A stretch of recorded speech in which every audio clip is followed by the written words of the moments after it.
Hello दोस्तों, कैसे हैं भाई सभी।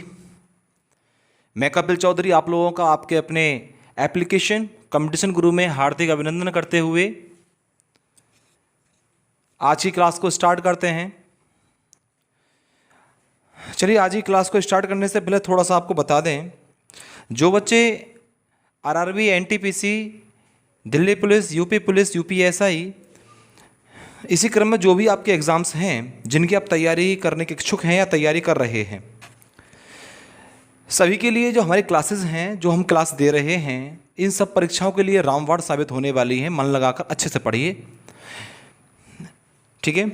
ऐसा कुछ नहीं है कि बायो या बायो केमिस्ट्री या फिजिक्स, किसी भी अदर कंपटीशन या किसी भी अदर एग्ज़ाम्स जो हैं उनके लिए अलग से कोई फिजिक्स होती है, अलग से कोई बायो होती है, नहीं, सभी के लिए सेम बायो है, सभी फिजिक्स भी सभी के लिए सेम है, ठीक है जी, बिल्कुल सेम है सब कुछ।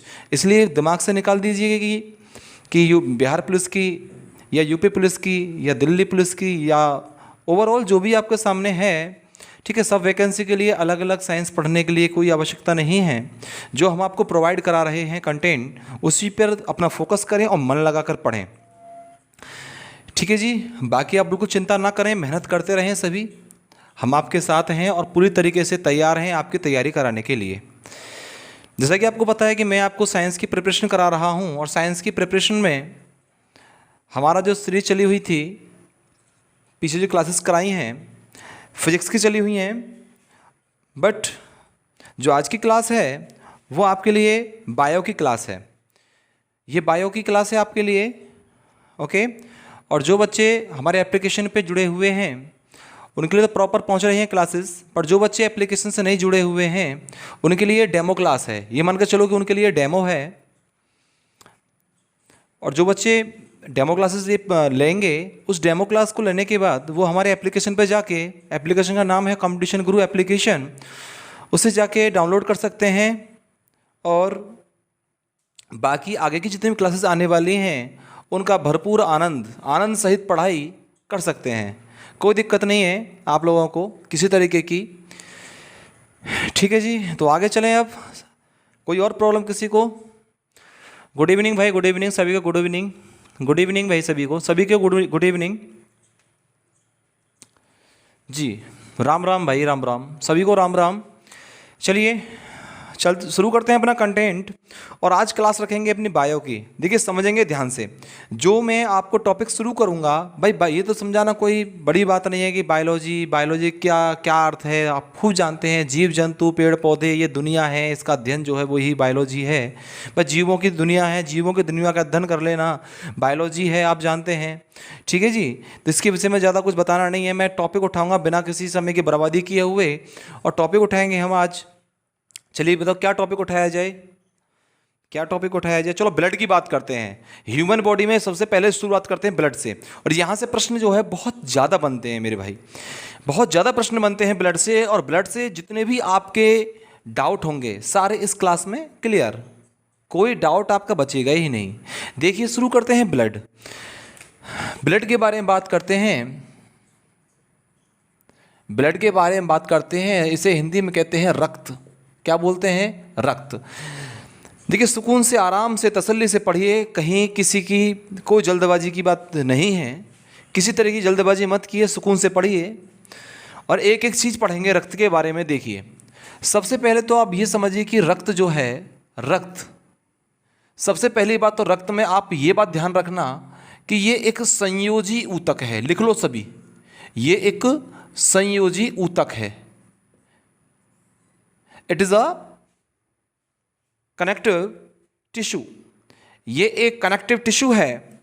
क्या है आपका? ये एक कनेक्टिव टिश्यू है, कनेक्टिव टिश्यू। अब आप कहेंगे कि जी संयोजी ऊतक कैसे है? ये संयोजी ऊतक ये कैसे है? देखो, कनेक्टिव, मैंने बोला ना, कनेक्टिव मतलब एक बॉडी, हमारे शरीर के एक पार्ट को दूसरे पार्ट से कनेक्ट करने का जो काम करता है वो रक्त ही करता है, ब्लड ही करता है। इसलिए इसको क्या कहा जाता है? संयोजी ऊतक कहा जाता है। कई बार परीक्षा में पूछा गया है कि निम्न में से कौन संयोजी ऊतक है, उसमें ऑप्शन लिखा आएगा, ठीक है, और उस ऑप्शंस में से एक ऑप्शन आपका रक्त भी होगा, ब्लड भी होगा, तो तुरंत आप ब्लड को मार्क करेंगे, it is a connective tissue. ठीक है जी। अब ये है क्यों, मैं आपको एक बात बताऊं, जितना भी हमारी बॉडी के अंदर, जो भी हमारे बॉडी के अंदर एनर्जी गेटअप होती है, या ये मान के चलिए, कुल कुछ भी मान के चलिए, हमारे यहाँ से भाई इस अंगुली के ऊपर वाले हिस्से से और पैर के नीचे जो आपका अंगूठा है वहाँ तक जो भी चीज़ पहुँच रही है वो कौन पहुँचा रहा है, रक्त ही तो पहुँचा रहा है। मान लीजिए आपके सर में दर्द है, समझना भाई बात को, आपके सर में दर्द है, ठीक है, सर में दर्द है, हेडेक है आपको। अब आप क्या करेंगे, तुरंत क्या टैबलेट खाएंगे, टैबलेट खाएंगे ना। जब आपने टैबलेट खाया तो मुझे एक बात बताइए, टैबलेट कैसे खाओगे भाई, टैबलेट खाई आपने, कहाँ गई टैबलेट बताओ, डायरेक्ट सिर में जाएगी क्या वो? जब टैबलेट आप खाओगे तो सिर में डायरेक्ट नहीं पहुंचेगी, वो आपके पेट में पहुंची, पेट के में क्या हुआ, उस पेन किलर ने अपना काम करना शुरू किया, और क्या क्या इसी संयोजी ऊतक के द्वारा वो पेन किलर हमारी बॉडी में क्या हो गया, पूरी में फैल गया। तो ब्लड ने क्या काम किया, उसको हमारे ब्रेन तक पहुंचा दिया पेन किलर ने, तभी तो पेन किलर ने काम किया जब हमारे हेडेक तक पहुंचा वो, ठीक है, हेड तक पहुंचा तभी तो काम किया, यानी हेडेक हमारा क्या हो गया, समाप्त हो गया। बात समझ में आप क्या आ रही है, नहीं आ रही है, क्लियर हो रहा है ना। हमने खाना खाया, भूख लगी हुई है, खाना खाया, खाना खाने के बाद हमारी भूख तो समाप्त तो हो गई, पर खाना खाने से हमको जो एनर्जी मिली, क्या आप समझते हो, क्या वो खाना जो हमने खाया, जो पेट में रखा हुआ जो खाना है, क्या वो पेट में रखा हुआ खाना हमको एनर्जी दे देगा? बिल्कुल नहीं दे सकता, कभी नहीं दे सकता एनर्जी वो आपको। पेट में रखा हुआ खाना एनर्जी नहीं दे सकता, ठीक है। तो वो तो मैं आपको बताऊंगा जब मैं आपको कंप्लीट अपना, जब फूड पढ़ेंगे, फूड भोजन पढ़ेंगे, तो उसमें सारा बताने वाला हूँ कि किस तरीके से आपका खाना आपको एनर्जी देता है। पर फिलहाल आप यहाँ ये समझिए कि वो एनर्जी का जो कारण बन रहा है ना, एनर्जी जो मिल रही है हमारी बॉडी को, उसका भी एक कारण क्या है, संयोजी ऊतक। क्योंकि यही हमारे शरीर के विभिन्न हिस्सों में एनर्जी का क्या कर रहा है, क्या कर रहा है बताओ, डिस्ट्रीब्यूट कर रहा है, वितरण कर रहा है। बात समझ आप क्या रही नहीं आ रही है, क्लियर हो रहा है ना। तो इसीलिए इसको क्या कहा जाता है, रक्त को संयोजी ऊतक कहा जाता है, संयोजी ऊतक कहा जाता है। पहली बात क्लियर हुई या नहीं हुई, बताइए, क्लियर हुई या नहीं हुई? आगे चलिए। दूसरी बात यहां से क्वेश्चन एक बनता है कि इसकी पीएच वैल्यू क्या होती है। पीएच की full form the power of hydrogen, ठीक है, पावर ऑफ हाइड्रोजन।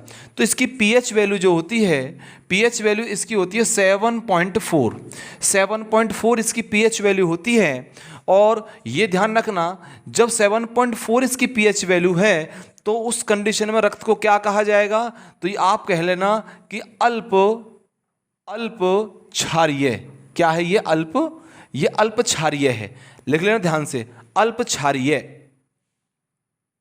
ठीक है। ये स्लाइट बेसिस है आपका, स्लाइट बेसिस है आपका ये अल्प क्षारीय। अब आप कहोगे अल्प क्षारीय क्यों है, ये अल्प क्षारीय क्यों है?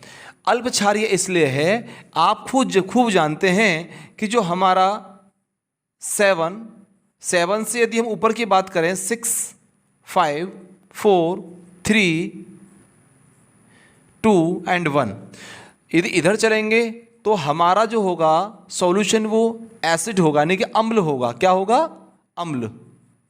और जब हम इधर चलेंगे 8, 9, 10, तो इधर क्या होगा आपका, इधर आपका क्षार होगा, क्षारीय होगा, नहीं बेसिस होते हैं इधर, ठीक है। नहीं समझ आ रहा नहीं आ रहा है?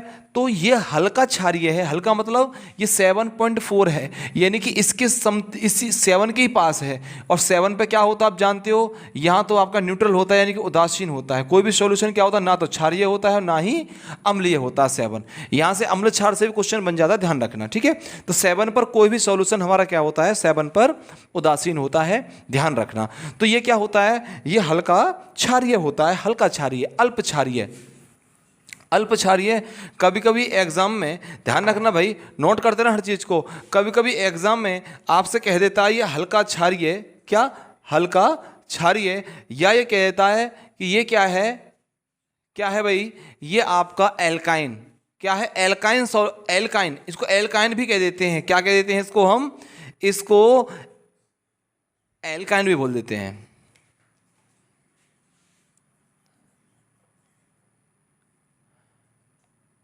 एल्केलाइन, देखो एल्केलाइन का मतलब क्या है, इसे एल्केलाइन क्यों बोला गया, इसको एल्केलाइन क्यों बोला गया, क्योंकि एल्केलाइन उस सॉल्यूशन को कहा जाता है, आपका जो ऑप्शन आएगा ना उसमें यदि एल्काइन आए तो मान समझ जाना कि यहाँ पर क्या है, ब्लड की बात है।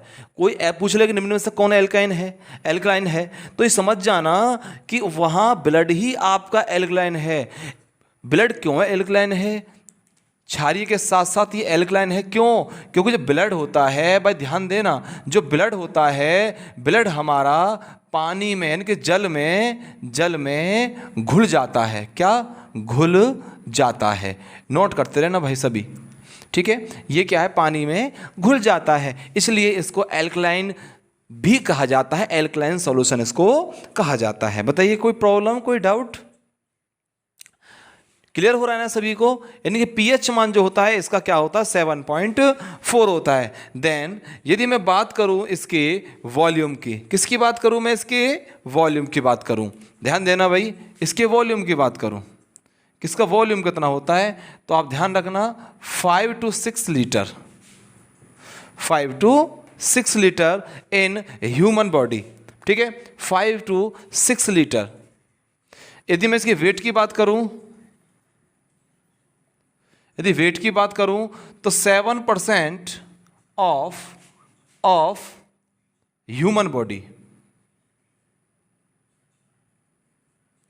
हमारे शरीर का, हमारे इसका यदि वजन की बात करें, ये वजन है इसका, भाई इंग्लिश में और हिंदी में दोनों में लिख लीजिए, वजन, वजन, ये इसका आयतन है, क्या है इसका, ये इसका आयतन है। देखो आयतन जो होता है 5 से 6 लीटर होता है इसका एक स्वस्थ व्यक्ति में, और जो वेट होता है इसका वो 7% ऑफ ह्यूमन बॉडी वेट, यानी वजन जो होता है इसका, देखो वजन में और आयतन में अंतर है, वजन अलग होता है और आयतन अलग है, यानी कि इसका वेट जो होगा वो 7% ऑफ ह्यूमन बॉडी, यानी मान लीजिए कोई 70 किलो का कोई व्यक्ति है तो 70 का आप निकाल देंगे क्या, 7%, आपको खूब आता होगा सब, 70 का 7% खूब अच्छे से, ठीक है, 7 अपॉन कितना हो जाएगा 100, कैंसिल कर सकते हैं आराम से, 7 7 या 49 अपॉन क्या 10 से डिवाइड करेंगे तो 4.9 लीटर, ठीक है जी, यानी 4.9 लीटर, 70 किलो के व्यक्ति में 4.9 लीटर ब्लड होना चाहिए। आपसे कोई भी क्वेश्चन ऐसे पूछे तुरंत बता देना आप, ठीक है जी। आपका पीएच हो गया, वॉल्यूम हो गया, वेट हो गया। बताइए कोई डाउट है यहाँ तक? जल्दी से नोट करो, फटा आगे चलता हूँ मैं, जल्दी से नोट कीजिए यहाँ तक, फिर आगे चलते हैं। चलिए आगे, चलिए, नोट हो गया सभी का भाई? चलिए नोट कर लीजिए, 1 मिनट देख कर टाइम देते हैं आपको। चलिए अब बात करते हैं हम ब्लड के फॉर्मेशन की बात करते हैं। ब्लड का फॉर्मेशन, ब्लड में क्या क्या होता है, ब्लड के हम फॉर्मेशन की बात करते हैं, ब्लड में होता क्या क्या है। चलिए देखिए, ब्लड में, ब्लड जो बना हुआ है हमारा, एक तो उसमें लिक्विड पार्ट है, एक तो लिक्विड पार्ट है आपका, एक इसका सॉलिड पार्ट है, सॉलिड पार्ट है, ठीक है। एक तो होता है इसका लिक्विड पार्ट और एक होता है इसका क्या होता है, सॉलिड पार्ट। देखो जो इसका लिक्विड पार्ट होता है उसको तो कहते हैं प्लाज्मा, क्या बोलते हैं उसको हम, प्लाज्मा बोलते हैं, इसका नाम हिंदी में भी प्लाज्मा ही है, प्लाज्मा, ठीक है। और जो इसका सॉलिड जो पार्ट है, सॉलिड पार्ट जो है उसको हम कहते हैं क्या, उसे हम कार्पसल्स कहते हैं, कणिका कहते हैं, कणिका या कोशिका, कणिका या कोशिका, जो सॉलिड पार्ट है, कार्पसल्स, कार्पसल्स या सेल, कार्पसल्स या सेल, लिखना इंग्लिश वाले बच्चे, कार्पसल्स या सेल, ठीक है जी। अब ध्यान देना, जो ये लिक्विड पार्ट है, जैसे नाम से पता चल रहा लिक्विड, तो लिक्विड का मतलब इसमें तरल भाग है ये इसका। अब इसमें होगा क्या क्या, देखो सबसे पहले तो इसके अंदर पानी होता है, जल होता है, ध्यान रखना। जो वाटर होता है आपका, जो वाटर होता है वो लगभग 92% इसके अंदर वाटर होता है, 92% वाटर होता है प्लाज्मा में, ध्यान रखना भाई, कितना परसेंट होता है, 92%।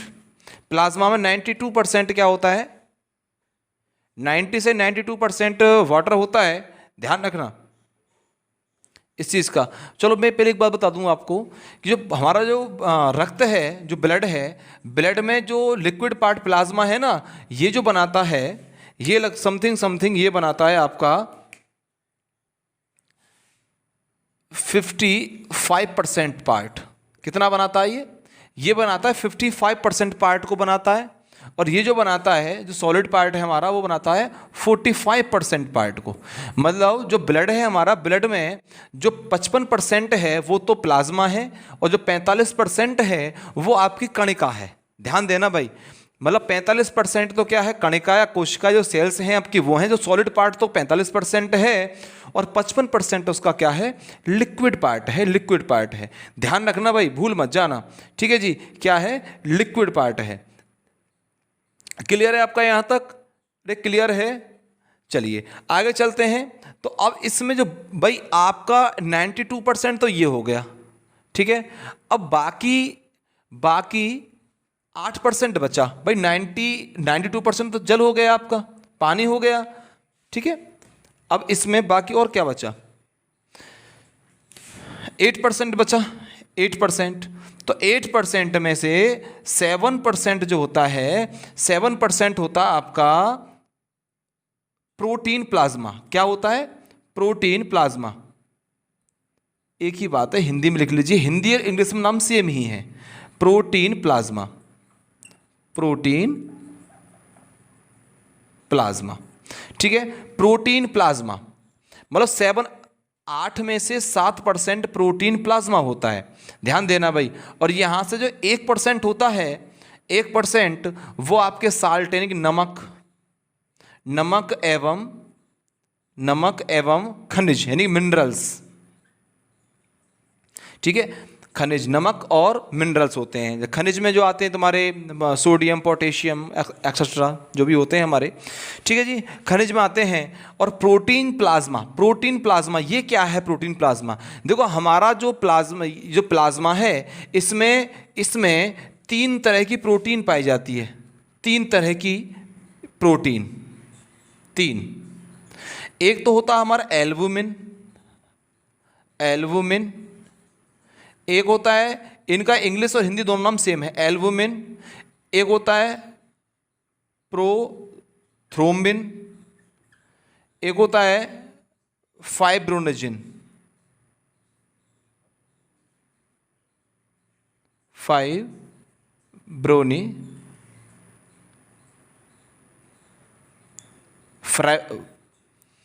फाइब्रोजन, ठीक है जी, फाइब्रोनिजन, ठीक है। ध्यान रखना भाई, ये 3 नाम आपको याद रखने हैं, भूल मत जाना इन 3 नाम को, ठीक है। एक तो होता है आपका एल्बुमिन, प्रोथ्रोम्बिन, एक फाइब्रिनोजन, ठीक है, फाइब्रिनोजन, ठीक है जी, फाइब्रिनोजन। ये दिख नहीं रहा होगा आपको, मैं लिख देता हूं साफ से, फाइब्रिनोजन, इससे लिखता हूं, फाइब्रिनोजन, दिख रहा है ना साफ अब तो, फाइब्रिनोजन, ठीक है। एक एल्बुमिन याद रखना, एक प्रोथ्रोम्बिन याद रखना, और एक फाइब्रिनोजन ध्यान रखना, ठीक है जी। ये प्लाज्मा पाए जाने वाले 3 आपके प्रोटीन है, ये इनका नाम याद रखना, क्योंकि एग्जाम में पूछे गया यहाँ से कि फाइब्रिनोजन निम्न में से किसका भाग है। तो ध्यान रखना, ये जो भाग है ये आपका प्लाज्मा का भाग है, प्लाज्मा में पाए जाने वाली ये आपकी प्रोटीन से है, ठीक है जी। अरे क्लियर हो रहा है ना सभी को? अब आपसे ये पूछने लगे कि इनका कार्य क्या है, इनका काम क्या है, इन तीनों का काम क्या है। तो इन तीनों का जो काम है, सबसे पहला काम तो ये है कि तीनों का काम है, ध्यान रखना, सबसे पहला का काम इनका ये है, पहला क्या यही काम है मुख्य, तो इनका क्या काम है कि ये रक्त जो आपका ब्लड है, रक्त का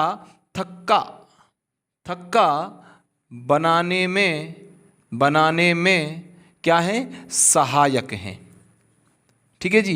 ये क्या है, रक्त का थक्का बनाने में क्या है, सहायक हैं। अब आप कहोगे कैसे?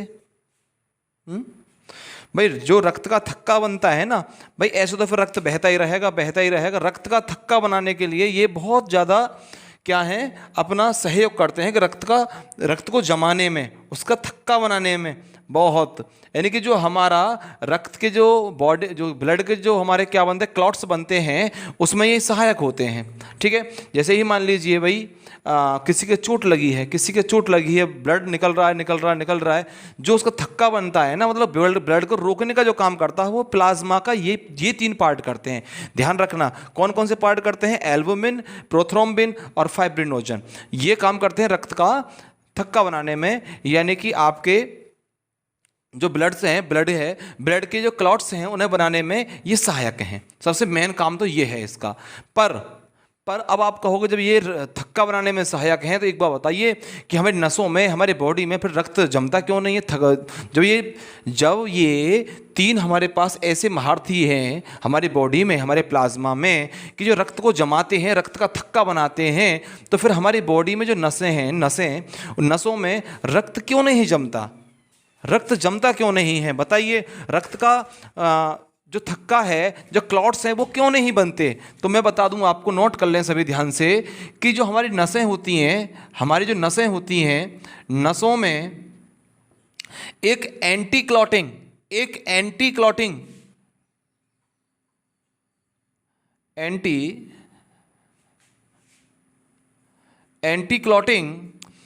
प्रोटीन पाया जाता है, एंटी क्लॉटिंग प्रोटीन पाया जाता है, एंटी क्लॉटिंग प्रोटीन पाया जाता है, जिसका नाम होता है हेपेरिन। क्या होता है? हेपेरिन। ध्यान रखना, हेपेरिन नोट कर लेना, वही क्वेश्चन बनता है। क्या? हेपेरिन। ये जो हेपेरिन है, यही जो हमारा ब्लड है, ब्लड को जमने नहीं देता। यानी कि बात क्या बात समझ में आई आपके? कि बात ये हुई कि जब एल्बुमिन, प्रोथ्रोम्बिन और फाइब्रिनोजन ये जब रक्त का थक्का जमाते हैं, तो थक्का जमा रहे हैं, ये इनका विरोध कर रहा है। क्यों? कि ये बॉडी की जो नस है, हमारी नसों में घूम रहा है कौन?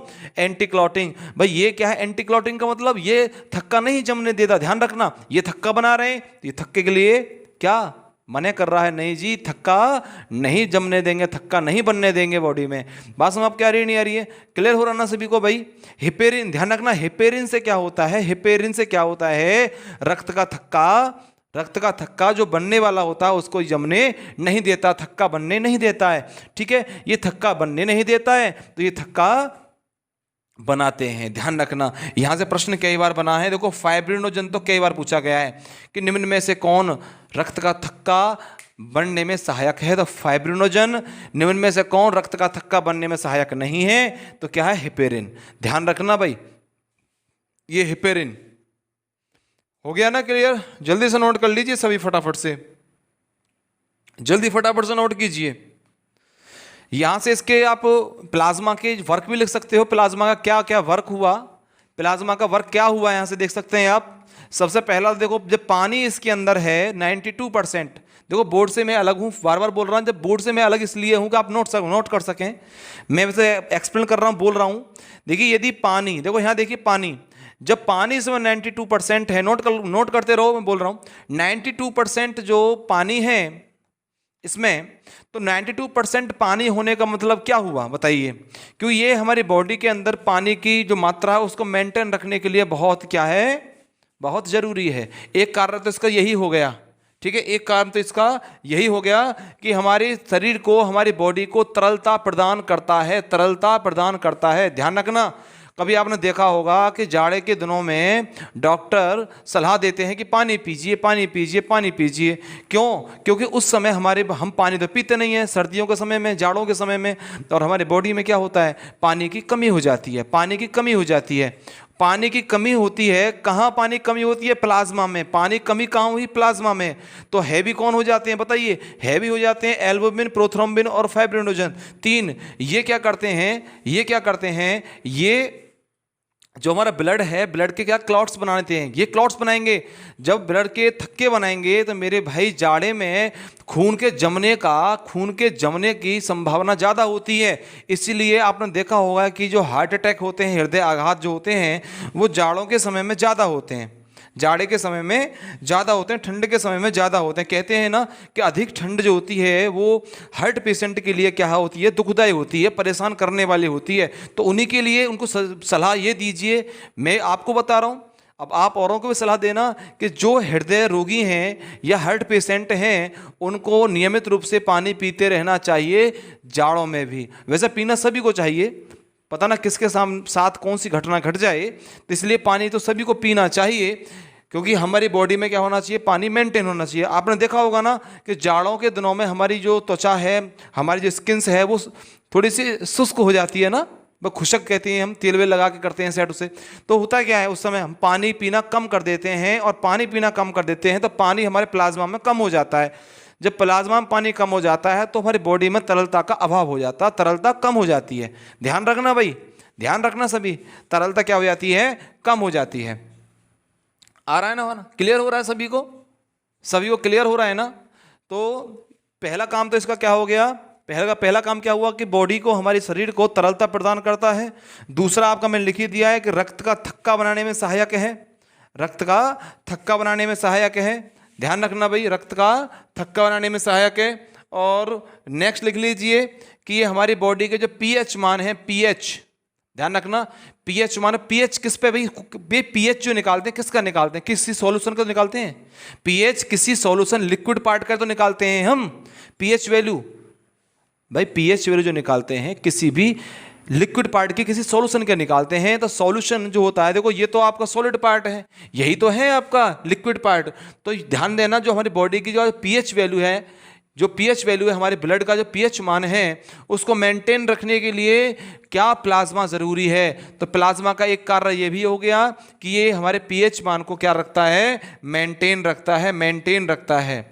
दूसरा हमारे बॉडी, आगे लिख लीजिए नेक्स्ट, एक और इसका उपयोग है, इसका कार्य है क्या कि बॉडी टेम्परेचर को भी नियंत्रित रखता है।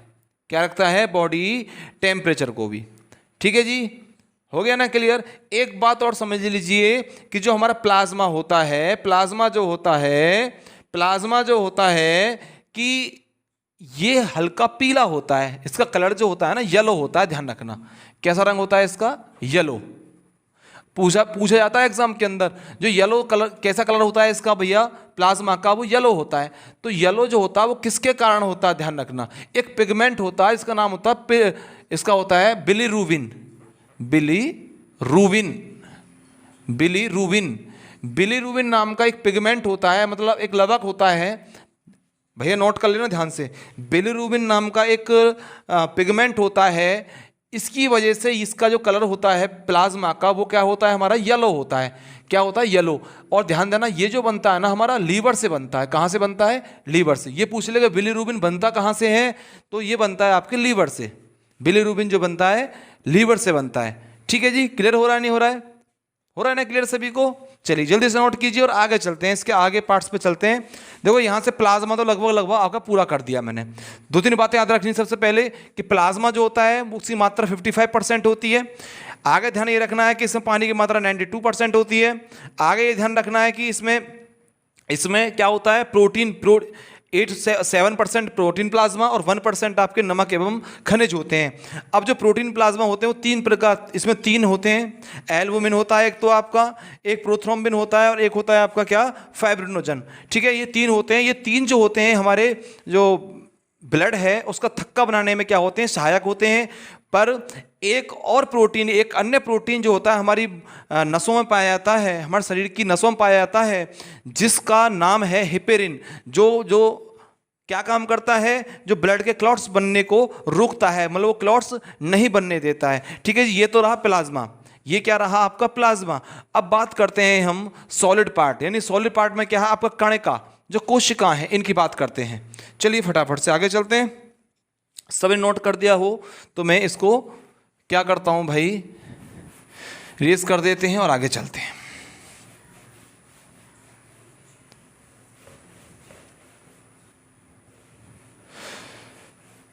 अब बात करते हैं कणिका या कोशिका। देखो दो चीजें हैं यहां पर, एक तो कणिका है और दूसरी है कोशिका। कौन तो कणिका है और कौन कोशिका है, ये चीज बहुत जरूरी है समझना। देखो जब हम बात करते हैं कणिका या कोशिका की, चलो इस सबको इरेज कर देता हूं मैं।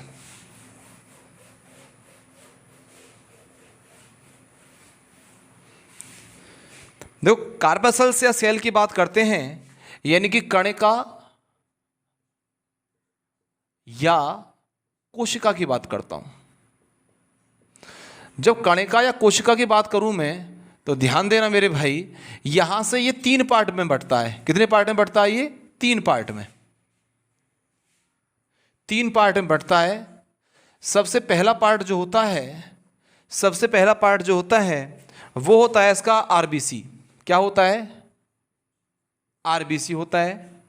दूसरा होता है इसका डब्ल्यूबीसी, और तीसरा होता है इसका प्लेटलेट्स। प्लेटलेट्स, ठीक है, प्लेटलेट्स। ठीक है जी, क्लियर हो रहा है ना सभी को? देखो जो आरबीसी है इसकी फुल फॉर्म क्या होती है? रेड ब्लड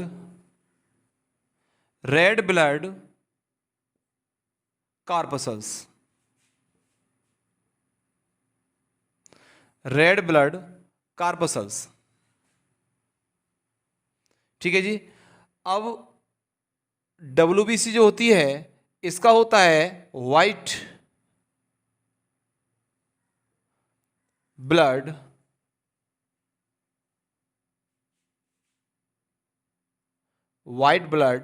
सेल, ठीक है जी। और ये तो प्लेटलेट्स यही होती हैं, कोई दिक्कत नहीं है, ठीक है। रेड ब्लड कार्पसल्स, जो हमारे रेड ब्लड जो कार्पसल्स होते हैं इसको हम क्या बोलते हैं? लाल रक्त कणिका, ठीक है जी। और इसे बोलते हैं हम श्वेत रक्त कोशिका। इसे जो बोलते हैं इनको कहते हैं हम विम्वाणु। क्या बोलते हैं इन्हें हम? विम्वाणु। हिंदी में क्या बोलते हैं? विम्वाणु, ठीक है जी। अरे क्लियर हो रहा ना सभी को? सभी को क्लियर हो रहा है या नहीं बताइए? यहां तक हो रहा है ना क्लियर सभी को? नोट कीजिए इनके नाम भाई। एक तो हो गया लाल रक्त कणिका, एक होगी हमारे श्वेत रक्त कणिका, और एक होगी हमारे क्या? विम्वाणु। क्या हो गए? विम्वाणु, ठीक है जी। चलिए आगे चलते हैं। और जो हमारा कार्पसल्स, सही कर लीजिए, कार्पसल्स,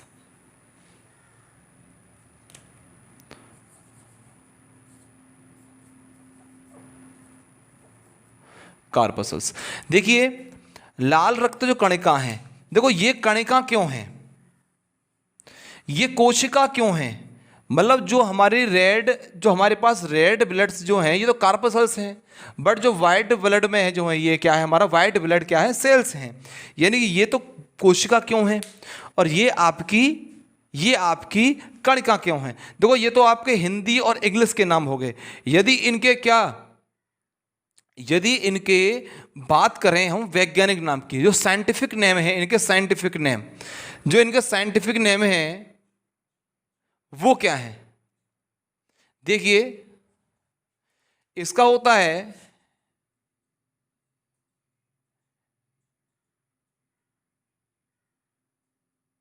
इरिथोसाइट।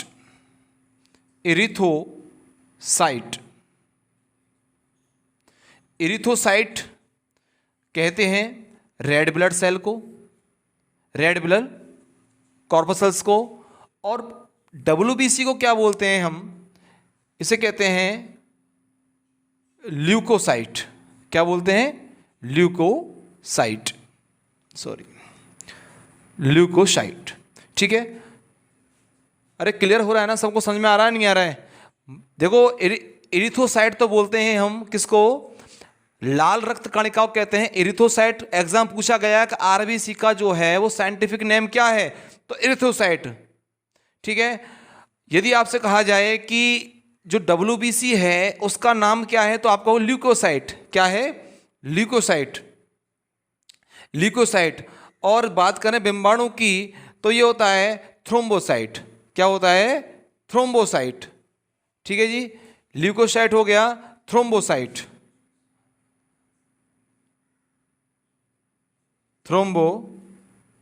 साइट। ठीक है जी, इनके हिंदी में भी नाम यही हैं, हिंदी में नाम इसके यही हैं, ल्यूकोसाइट, इरिथोसाइट, इरिथोसाइट, और इसका जो नाम है थ्रोम्बोसाइट, थ्रोम्बोसाइट। ठीक है जी, ये याद रखना, इतनी चीज़ों को ध्यान रखना।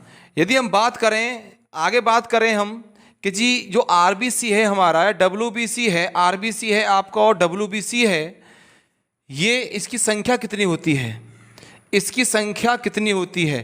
देखो मैं आपको बता दूं, यदि मैं इसके यदि मैं इसको, मैं आपसे कहूं कि जो हमारा ब्लड है, ब्लड के 0.001 ml को लें हम, क्या लें। देखो आप कभी आपने अपनी ब्लड टेस्ट कराया हो, जांच कराई हो, तो उसमें जो आपका लिखा हुआ होगा वो 0.00 ml की जांच के लिए आपको जो ब्लड लेते हैं ना, वहाँ जो ब्लड लेते हैं या ब्लड पे जो वहाँ मार्क लिखा होता है, तो 0.00 ml ब्लड सैंपल की बात नहीं कर रहा हूँ मैं, जहाँ आपकी टेस्टिंग आएगी ना, जिस जो आपका रिपोर्ट आएगी उसमें लिखा हुआ होगा, वो टेस्ट करेंगे, वो टेस्ट में करने के लिए 0.00 ml ही लेंगे। उसी में देखेंगे कि कितनी प्लेटलेट्स हैं, उसी में देखेंगे कि जो हमारे आरबीसी हैं उसकी क्या गतिविधि है, ये उसी में देखेंगे डब्ल्यूबीसी क्या वर्क कर रहे हैं।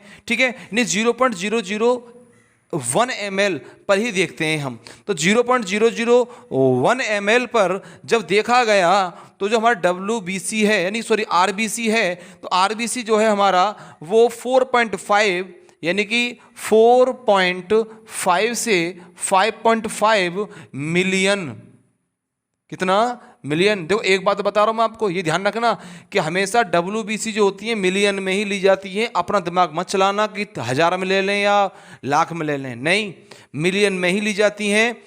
ये ध्यान रखना, यहाँ से प्रश्न बन जाए कि इनकी यूनिट क्या होती है, आरबीसी की जो यूनिट होती है वो मिलियन होती है, नहीं मिलियन में ही लिए जाते हैं ये, इसलिए अपना दिमाग मत चलाना। और जो हमारा ल्यूकोसाइट है यानी कि जो WBC है, इसकी जो संख्या होती है वो 4000 से, ध्यान रखना 4000 यानी 4000 से 11000, यानी कि ये हमेशा इसकी यूनिट 1000 होती है। ध्यान रखना भाई, इसकी यूनिट क्या होती है 1000, यानी कि 4000 से 11000 के बीच होती है। क्या होती है, 11000 के बीच होती है। और यदि बात करें हम बिंबाणु की, तो ये 1.5 लाख यानी कि 1.5 लाख से 4.5 लाख तक, ऐसा ही है ना, आपने खूब पता होगा। ठीक है, 4.5 लाख तक, यानी कि 1.5 लाख से 4.5 लाख तक इसके बीच होती है ये इसकी काउंटिंग संख्या। यानी कि आपने देखा कि जो हमारे आरबीसी हैं, आरबीसी को किस में देखा लिया आपने, मिलियन में लिया, WBC को 1000 में लिया, और जो आपका बिंबाणु है जो प्लेटलेट्स हैं उनको लाख में लिया, यानी लैख में लिया। तो ध्यान रखना किसकी यूनिट क्या है, यहां से भी क्वेश्चन अब एग्जाम में बनने लगे हैं। इसलिए हर चीज को बारीकी से और आराम से पढ़िए, नोट कीजिए फटाफट से भाई, यहां तक जल्दी से नोट कीजिए और आगे चलते हैं। फिर हम आगे चलते हैं, जल्दी नोट करो फटाफट से। और अब हम एक एक को अलग अलग पढ़ते हैं। यदि आपसे कहने लगे, चलो हाँ एक बात और बता दूं मैं आपको, यहाँ से जो हमारा फीमेल है, फीमेल में ध्यान रखना ये 4.5 से 5, इसकी संख्या 4.5 से 5 तक होती है। तो मेल में जो होती है 5 से 5.5। ठीक है, यदि एवरेज की बात हो कि एवरेज की बात हो तो 5 मिलियन। ठीक है जी, 5 मिलियन, सब मिलियन में ही, ध्यान रखना ये सब क्या है, मिलियन में ही है। दिखाई दे रहा है ना नीचे तक का सभी को, मेल फीमेल, अच्छा ये दिखाई नहीं दे रहा ना, चलो तो ये कम करना, आप इसे लिख लीजिए। जो एवरेज की बात हो कहीं तो 5 मिलियन, ठीक है, एवरेज आरबीसी की बात हो तो ऐसे ही। समझ रहे हो ना सभी बच्चे, समझ रहे हो ना सभी, ध्यान से हाँ नोट कर लीजिए, सभी नोट कर लीजिए। यहाँ से एक बात और बता दूं मैं आपको, एक बात और बता दूं, कभी कभी हमसे पूछ लेता है कि भाई जो हमारी संख्या है आरबीसी, दिखाई दे रहा है ना सभी को इधर भाई, सभी को दिख रहा है ना?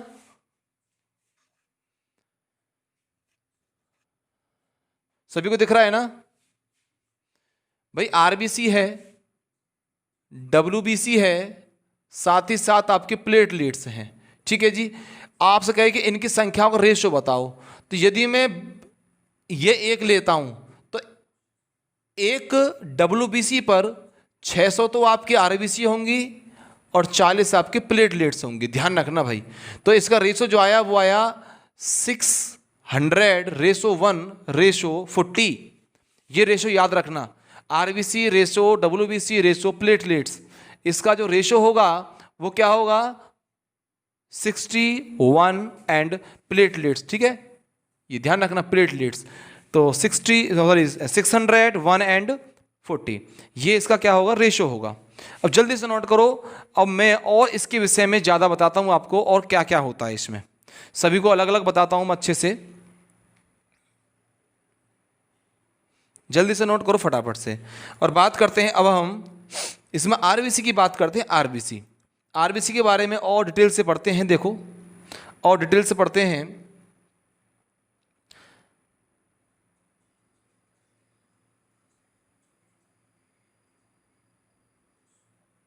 चलिए चलें आगे, चलें भाई, चलिए। जो बातें बताई हैं इसमें ध्यान से पढ़ लेना, अच्छे से तैयार कर लेना, याद करते रहो हैंड टू हैंड सभी, और नोट्स बनाते चलिए। अपने हाथ से नोट्स बनाएंगे, खुद लिखेंगे नोट्स, तो ज़्यादा समय तक याद रखोगे और अच्छे से संभाल कर रखोगे। और एक बार लिखोगे इस चीज़ को, और मैं ऑलरेडी आपको हुआ आराम से तसल्ली से पढ़ा रहा हूँ तो आपको याद भी हो रहा होगा। देखिए यदि मैं आरबीसी की बात करूं, आरबीसी देखो जैसे कि रेड ब्लड कॉर्पसल्स है, लाल रुधिर कणिका। देखो इसका जो नाम है वो क्या है? लाल रुधिर। लाल रुधिर, रुधिर मतलब रक्त जो होता है, और कणिका, लाल रुधिर कणिका की बात करते हैं।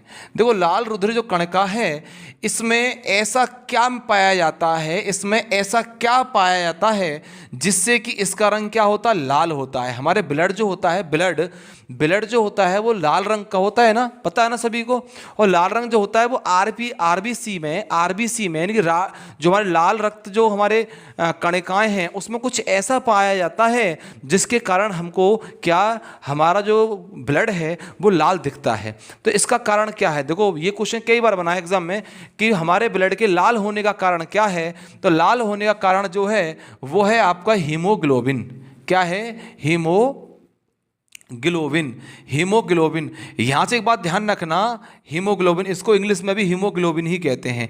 जो आपका हीमो है, इसका अर्थ है, ये जो अर्थ है इसका है आयरन। क्या है इसका? आयरन। ये तो है, इसका अर्थ है आयरन। और जो ग्लोबिन है ये आपकी एक प्रोटीन है। क्या है आपकी? ये प्रोटीन है। ध्यान रखना भाई, ये क्या आपकी एक प्रोटीन है, यानी कि ये हो गई प्रोटीन और ये हो गया आपका एक धातु। ये क्या हो गई? एक धातु ही तो है ये आपकी। ध्यान रखना भाई, कभी कभी एग्जाम में पूछ लेता है कि बताइए जो आरबीसी है, लिख लो सभी, आरबीसी की केंद्र धातु क्या है? इसे कहते हैं केंद्र धातु। क्या कहते हैं? केंद्र धातु कहा जाता है। केंद्र धातु किसको? आयरन को। आयरन को केंद्र धातु कहा जाता है आरबीसी की। एक प्रश्न भी एग्जाम में बन चुका है, ठीक है। तो क्या होता है? आयरन। हीमो का मतलब क्या है यहाँ? आयरन। और ग्लोबिन का मतलब क्या है यहाँ पे? ये प्रोटीन। यानी कि जो आयरन है, ये आयरन जो है, ये दोनों मिलके ही हमारे हीमोग्लोबिन का निर्माण करते हैं। हीमोग्लोबिन का निर्माण करते हैं। और ये जो आयरन है आपका, यही जो हीमो है, यही हिम से बना है। और यही हमारा क्या है? लाल रंग। आपने देखा होगा कि लाल रंग के लिए यही हीमोग्लोबिन जो होता है, लाल रंग के लिए यही उत्तरदायित्व होता है। हीमोग्लोबिन के कारण ही हमारा जो ब्लड है वो लाल दिखता है, क्लियर हो रहा नहीं हो रहा है? अरे क्लियर हो रहा ना सभी को? यहां से पहली बात तो ये ध्यान रखना, ठीक है। आगे चलते हैं, जल्दी नोट करते रहो भाई, जल्दी से नोट करो। हीमोग्लोबिन हो गया आपका आगे चलिए, देखो यदि हम बात करें कि भाई ब्लड है, अब जो हम पढ़ रहे हैं ना सारा ये ब्लड के बारे में पढ़ रहे हैं, तो ब्लड के अध्ययन को हम क्या बोलेंगे? तो ध्यान रखना, ब्लड के अध्ययन को कहते हैं हेमाटोलॉजी। हेमेटोलॉजी यानी कि यहीं से बना है हीमोग्लोबिन सी, हीमोटोलॉजी लिख लेना सभी, हीमोटोलॉजी, हीमोटोलॉजी। एक ही बात है, इंग्लिश में भी इसका यही नाम है और इंग्लिश में भी, हिंदी में भी इसका यही नाम है, ठीक है। और एक बात और बताऊं, ब्लड आपको ये चेक करना है कि ब्लड में कितनी आरबीसीज हैं, ये भी चेक कर सकते हो ना। तो उस यंत्र को क्या कहते हैं जिसमें ये पता चले कि भैया हमारे अंदर जो है ब्लड में आरबीसीज कितनी है? तो ध्यान रखना, इसका मतलब इसका जो यंत्र होता है उसे बोलते हैं हेमोसाइटोमीटर। हेमोसाइटोमीटर लिख लो सभी, हेमोसाइटोमीटर आरबीसी की काउंटिंग करने के लिए, आरबीसी जो है आरबीसी की काउंटिंग यानी कि कितनी आरबीसीज हैं इसकी काउंटिंग करने के लिए हम जो इस्तेमाल करते हैं वो हेमोसाइटोमीटर का इस्तेमाल करते हैं, हेमोसाइटोमीटर का इस्तेमाल करते हैं। ध्यान रखना, भूल मत जाना, ठीक है जी, नोट करते रहो, बोल रहा हूं मैं आपको, हेमोसाइटोमीटर का इस्तेमाल करते हैं, ठीक है जी, हो रहा है ना क्लियर। यदि हम बात करें कि भैया जो आपका ब्लड है, हमारी बॉडी में जो ब्लड है, यानी कि ब्लड का मतलब हीमोग्लोबिन जो है, हीमोग्लोबिन के बारे में तो पढ़ रहे हैं हम, आरबीसी के बारे में, जो हीमोग्लोबिन है हमारी बॉडी में कितना होना चाहिए? तो हमारी बॉडी में जो है 12 से 16 ग्राम पर 10 ml, यानी कि हमारी बॉडी में जो हीमोग्लोबिन होना चाहिए, लिख लो, हमारी बॉडी में हीमोग्लोबिन 12 से 16 क्या 12 से 16 ग्राम प्रति ml, ठीक है जी, ग्राम प्रति 12 से 16 ग्राम प्रति ml, नहीं 1 ml में 12 से 16 ग्राम हीमोग्लोबिन का होना बहुत जरूरी है। किसका? हीमोग्लोबिन का। ये हीमोग्लोबिन की मात्रा बता रहा हूं ना कि ब्लड की बता चुका हूं पहले ही मैं आपको, हीमोग्लोबिन 12 से 16 ग्राम प्रति ml, यानी कि 1 ml में इतना ग्राम, 12 से 16 ग्राम क्या हीमोग्लोबिन का होना बहुत जरूरी है। यदि इससे कम है तो आपको क्या कहा जाएगा? बताता हूं मैं अभी आपको बताता हूं कि आरबीसी कमी से कौन सा रोग होता है, बता रहा हूं मैं आपको। चलो लिख लीजिए हैंड टू हैंड, अभी हैंड टू हैंड लिख लीजिए कि देखो यदि हमारे पास ब्लड की कमी है, देखो ब्लड की कमी है, जब ब्लड की कमी होती है हमारी बॉडी में तो एक रोग लगता है, एक बीमारी। ये बहुत बार, पता ना कितनी बार ये प्रश्न पूछा गया है। तो इस प्रश्न को कहते हैं एनीमिया। क्या बोलते हैं? एनीमिया। हीमोग्लोबिन की कमी से एनीमिया रोग होता है, एनीमिया। हिंदी में इसको कहते हैं, ये इंग्लिश का वर्ड है, हिंदी में कहते हैं अरक्तता। क्या कहते हैं? अरक्तता कहते हैं इसको, ठीक है। लेकिन जो रक्त की कमी है ना, अरक्तता, ठीक है, एनीमिया रोग होता है यदि ब्लड की कमी है। तो मैंने बताया कितना ब्लड होना, हीमोग्लोबिन कितना होना चाहिए, कितना होना चाहिए, जल्दी बोलो फटाफट से, 12 से 16। यदि इससे कम हीमोग्लोबिन है बॉडी में, यानी कि हमारे पास आरबीसी कमी है, ब्लड की कमी हो रही है। आरबीसी कमी होने का मतलब क्या है? आरबीसी कम हो रहे हैं, हीमोग्लोबिन कम हो रहा है। भाई आपको जब आप टेस्ट कराओगे, सबसे पहले आप जाओ, आपको क्या देखेगा व्यक्ति सामने वाला? हीमोग्लोबिन की कमी होगी तो आपको इस तरीके से देखेगा, यहाँ दिखाई देगा कि आपको रेड नहीं है, येलो दिखाई दे रहा है, या रेड या वाइट दिखाई दे रही है। तो सबसे पहले क्या चेक किया था? हीमोग्लोबिन। यानी कि आपको पहले ये देखेगा सामने वाला बंदा, तो ये पीला दिख रहा है यार, इसमें तो खून ही नहीं है, ठीक है ना। तो हीमोग्लोबिन ही ये बताता है, ये दर्शाता है कि हमारी बॉडी के अंदर कितना ब्लड है या नहीं है। तो हीमोग्लोबिन की कमी ही एक ब्लड की कमी को दर्शाती है। और इसकी कमी से जब आरबीसी की कमी होती है, ध्यान रखना, जब ब्लड की कमी होती है यानी कि आरबीसी की कमी होती है, तो इसकी कमी से क्या होता है? हमारा एक रोग होता है, इसका नाम है एनीमिया। ये आरबीसी की कमी से ही होता है। आरबीसी ब्लड का मतलब है यहाँ आरबीसी, ध्यान रखना, मैं आरबीसी के बारे में पढ़ा रहा हूँ, तो आरबीसी, ठीक है, एनीमिया रोग होता है। चलिए आगे देखो, ये तो मैंने तो एवरेज बताया आपको, ये इतना होना चाहिए। यदि मैं फीमेल की बात करूं, फीमेल में 12 से 15 ठीक है, ग्राम प्रति ml, ग्राम प्रति ml होना चाहिए, ठीक है जी। और यदि बात करूं मेल की, मेल, तो मेल में 13 to 16, ये नोट कर लेना। और इसकी कमी से होने वाला रोग मैंने आपको बता ही दिया, ठीक है। अब आरबीसी के विषय में और बात करते हैं। आपसे कहा जाए कि भाई आरबीसी है, आरबीसी पैदा कहाँ से हुआ, इसकी उत्पत्ति कहाँ से हुई, उत्पत्ति कहाँ से होती है, इसकी उत्पत्ति कहाँ से होती है। तो ध्यान रखना, इसकी जो उत्पत्ति होती है वो लाल अस्थि मज्जा, लाल अस्थि मज्जा से इसकी उत्पत्ति होती। ध्यान रखना, पूछने एग्जाम में पूछा गया है ये भी कि जो हमारा आरबीसी होती है वो कहाँ से पैदा होता है, उसकी उत्पत्ति कहाँ से होती है, वो जन्म कहाँ से लेता है। तो उसकी उत्पत्ति जो होती है वो लाल अस्थि मज्जा यानी कि रेड बोन मैरो से, red bone marrow, red bone marrow से उसकी उत्पत्ति हुई है। ध्यान रखना, ठीक है। अब लाल अस्थि मज्जा यदि आपके ऑप्शन में ना दिखाई दे तो ध्यान रखना आपको ये ऑप्शन जरूर देगा, क्योंकि जो आपका ऑप्शन जो होगा या तो होगा आपका जो फीमर जो होती है, एक आपकी फीमर हड्डी होती है और एक आपकी होती है बैकबोन यानी कि रीढ़ की हड्डी। क्या होती है, रीढ़ की हड्डी होती है एक आपकी। दिखाई दे रहा सभी को, दो हड्डियां होती हैं, एक तो होती है हमारी रीढ़ की हड्डी और एक होती है हमारी कौन सी हड्डी, एक होती है हमारी कौन सी हड्डी बताइए जल्दी फटाफट से, एक होती है हमारी फीमर यानी कि जांग की हड्डी है। फीमर जो है जांग की हड्डी को बोला जाता है और रीढ़ की हड्डी जो हमारी बोन मैरो होती है।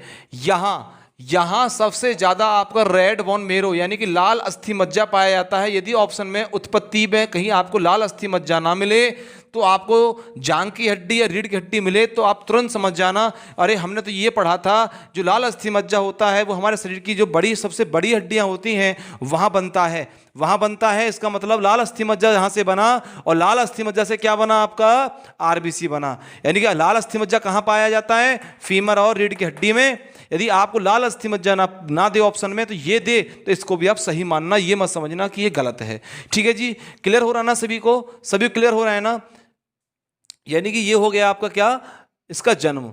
अब बात करें जन्म तो इसका हो गया, जन्म होने के बाद कितने दिन ये जिंदा रहेगा, यानी कि इसकी हम बात करें जीवन काल की।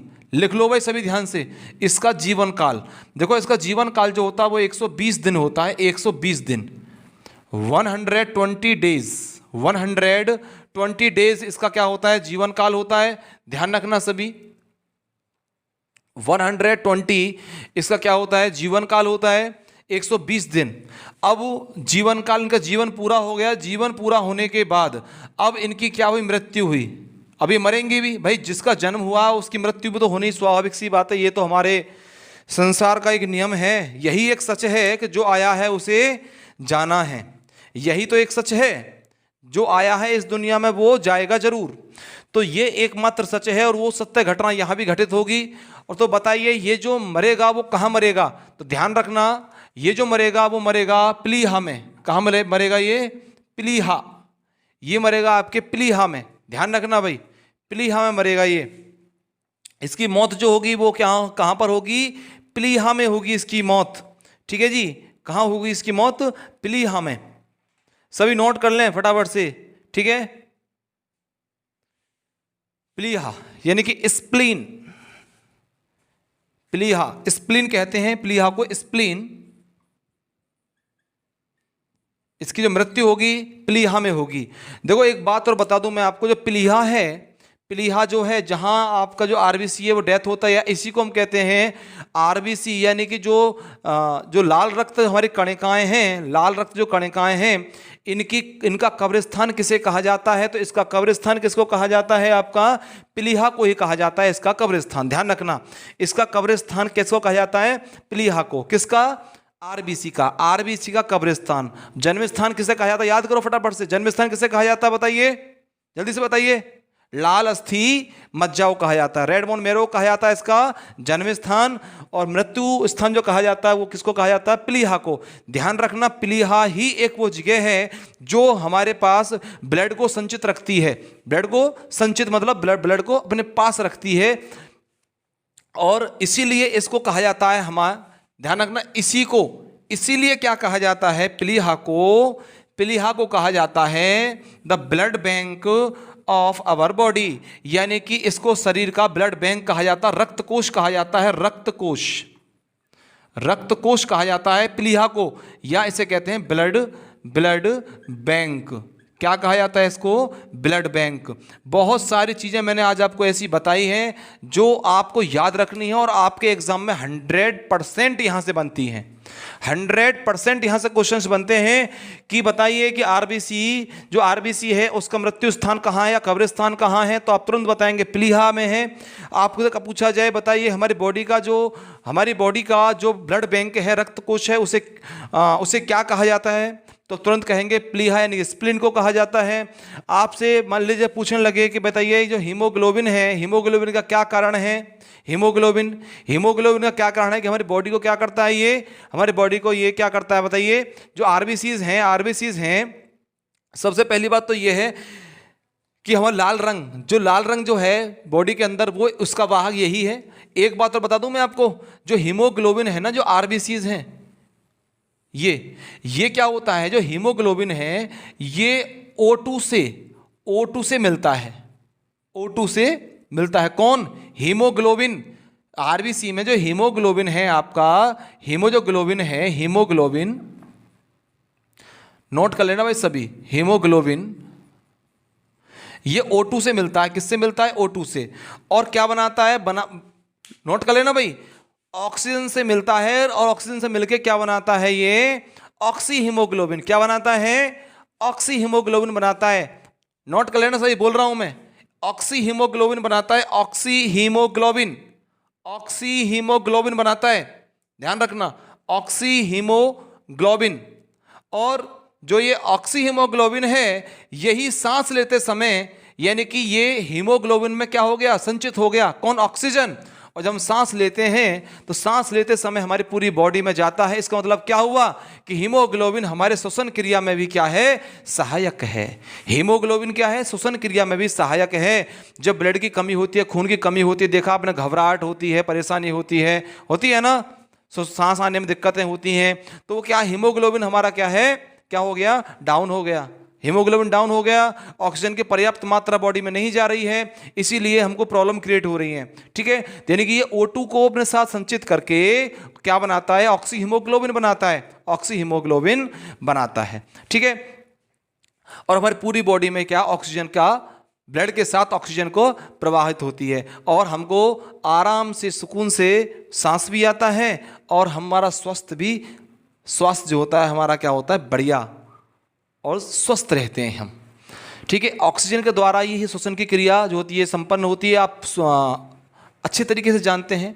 देखो, मैं एक बात तो बता दूं यहाँ आपको कि मैंने बताया था आपको कि जो हमारा जो आरबीसी है वो कहाँ बनता है? कहाँ बनता है भाई? लाल अस्थि मज्जा में। लाल अस्थि मज्जा कहाँ होती है? हमारी बॉडी की जो बड़ी बड़ी हड्डियां हैं, ठीक है, सबसे लंबी जो हड्डियां हैं वहाँ होती है, जैसे फीमर है, रीढ़ की हड्डी है, ठीक है, बैकबोन है। पर एक बात बताइए, जो हमारा आरबीसी है, क्या जब बच्चा पैदा नहीं होता है, यानी भ्रूण में होता है, जब बच्चा जब अपनी माँ के पेट में होता है और उसकी फर्स्ट स्टेज होती है, मैंने मान कर चला, आई थिंक 2 या 3 हफ्ते की मान के चलिए आप, या 1 महीने की मान कर चलो, उस समय उसका क्या हड्डियां होंगी? क्या उसकी बैकबोन होगी? क्या उसकी क्या नाम फीमर होगी? बताइए आप। तो उस समय आरबीसी कहाँ से बनेगा? आरबीसी उस समय कहाँ से बनेगा? हाँ, उस समय आरबीसी कहाँ से बनेगा? ध्यान रखना, उस समय आरबीसी यानी भ्रूण में बच्चे की जो आरबीसी होती हैं वो लीवर से बनती हैं। कहाँ से बनती हैं? लीवर से बनती हैं। ध्यान रखना भाई, लीवर से बनती हैं।